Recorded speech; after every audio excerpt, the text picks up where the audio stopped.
Após a crise de 2008, as empresas retomam investimentos em sustentabilidade. Aqui no Brasil, estas companhias procuram atender à legislação, além de exigências de clientes internacionais. Eu sou Luciane Miranda e este é o São Paulo Direct da Ducascop TV.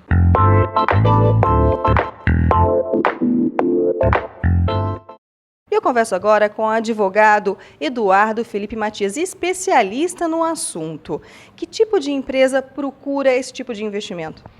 Hoje em dia, acho que todo tipo de empresa, porque as empresas têm que se preocupar cada vez mais com a questão da sustentabilidade. Existe, eu costumo dizer, tanto um ganho muito grande que pode ser percebido pelas empresas que se tornam mais sustentáveis, quanto uma pressão sobre as empresas que recusam a se tornarem mais sustentáveis.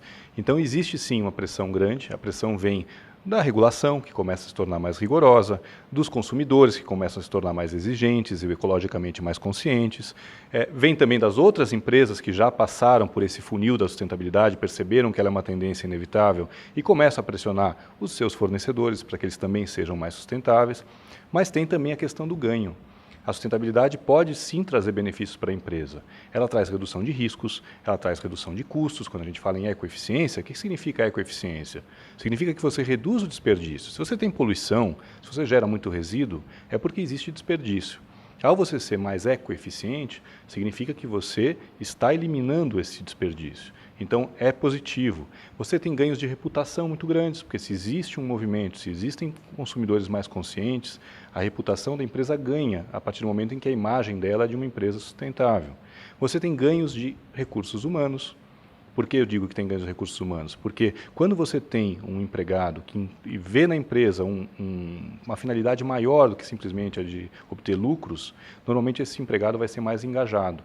Você consegue reter melhores talentos, contratar melhores talentos e consegue um envolvimento, um engajamento maior dos seus funcionários. Esse engajamento tende a trazer novas ideias e com isso a empresa se torna mais inovadora, mais transparente. Hoje, como é a legislação brasileira em relação à sustentabilidade na comparação com a de outros países? A gente ainda deixa a desejar. O Brasil começa agora a ter algumas legislações mais rigorosas e, mais do que isso, me preocupa muito a questão dos incentivos. O Brasil se preocupa muito pouco, tem se preocupado muito pouco com criar incentivos, estímulos para que as empresas se tornem mais sustentáveis. O DNA das empresas, eu costumo dizer, não é sustentável. As empresas tendem a externalizar, a jogar para a sociedade os custos das atividades delas. Então, se elas têm custos socioambientais, a poluição, por exemplo, quem arca com esses custos normalmente é a sociedade. Se você tem poluição do ar, os hospitais vão ficar mais cheios de pessoas com problemas respiratórios e quem arca com isso é a sociedade.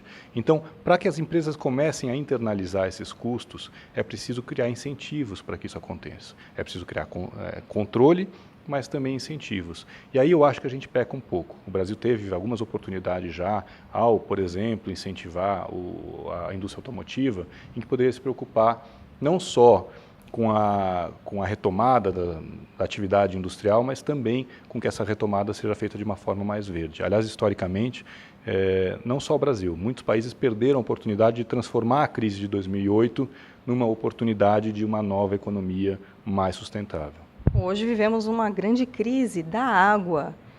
Isso foi responsabilidade de quem? Poder público, sociedade, empresas, para a gente chegar a este ponto tão crítico?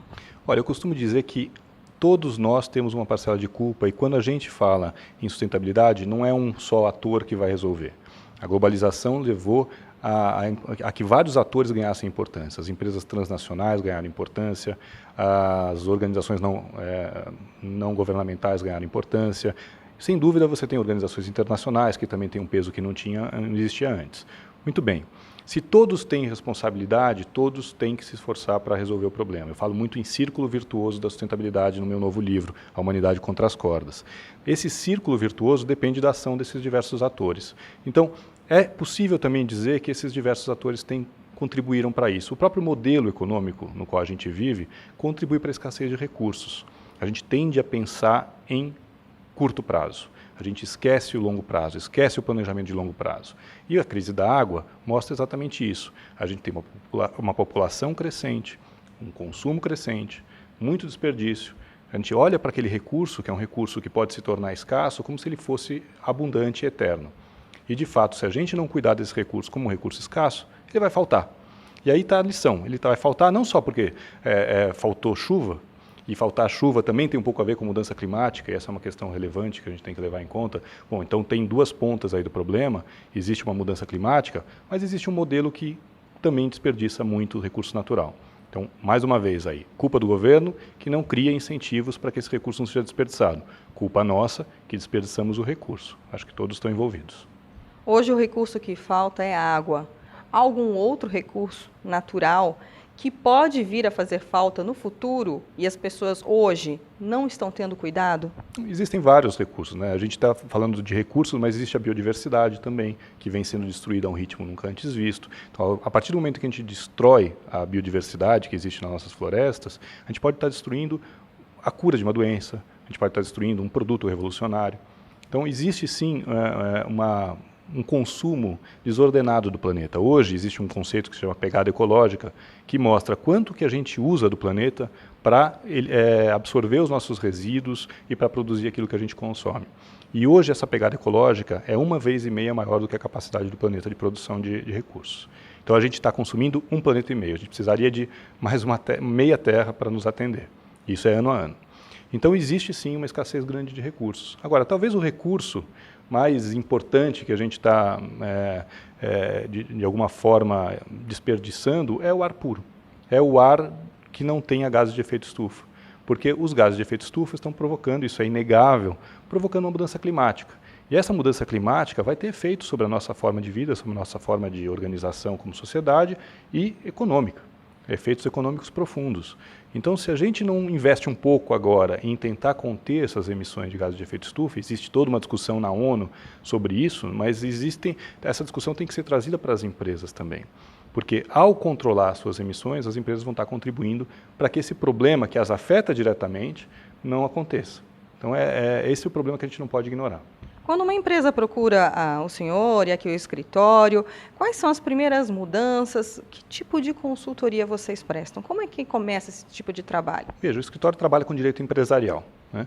E basicamente a gente atende a empresa em todas as áreas. Então, quando a gente fala em direito empresarial e a gente atende empresas em todas as áreas, a gente está falando do trabalhista, que tem que se preocupar com a responsabilidade social.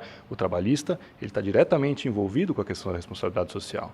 O tributário, que tem tudo a ver com a questão dos incentivos fiscais, porque grande parte desses incentivos que eu mencionei tem que ser relacionados à tributação. E tem surgido leis de incentivo para promover a sustentabilidade em diversas áreas. Nós estamos falando do contratual. No contratual é interessante, as empresas começam, lembra que eu falei da pressão que é exercida sobre fornecedores? Grandes empresas começam a inserir nas suas minutas de contrato, nos seus contratos padrão, na contratação de fornecedores, cláusulas de sustentabilidade, condições de sustentabilidade. Que significa o seguinte, aquele fornecedor só vai realmente prestar serviços se ele tiver madeira certificada, se for o caso de madeira, se ele tiver uma certificação, como ISO 14001, se for o caso de uma certificação, se ele comprovar que a relação que ele tem de trabalho com seus empregados é uma relação dentro das leis, que não há trabalho escravo, que não há trabalho infantil e por aí vai. Então essas condições começam a ser colocadas dentro dos contratos. E eu costumo dizer que o contrato é um pilar essencial da relação dos negócios. Não existe. Os negócios são baseados em contratos. A partir do momento em que você muda o contrato, a partir do momento que você muda a forma de contratação, sem dúvida você promove a sustentabilidade. É uma arma muito eficaz na promoção da sustentabilidade. E para o consumidor, qual é o indicativo de que a empresa adota práticas sustentáveis? É no site, algum selo? Como é que o consumidor pode verificar esse tipo de coisa assim? E como é que ele pode se certificar de que o produto que está consumindo é de uma empresa sustentável? É difícil verificar, né? Acho que ele teria que ir com lupa realmente e entender melhor o que aquela empresa está fazendo. Por isso que eu acho que aí, mais uma vez, o papel do Estado é fundamental. O Estado teria que criar algum mecanismo de aferição da sustentabilidade das empresas. Então, quando a gente fala, mais uma vez, em incentivo, na hora que você tem compras governamentais, essas compras podem ser verdes. Você pode dar um benefício para aquela empresa que, comprovadamente, é mais sustentável. A partir do momento em que esses selos, e muitos desses selos são privados, de fato, né? São selos criados por organizações criadas pela iniciativa privada.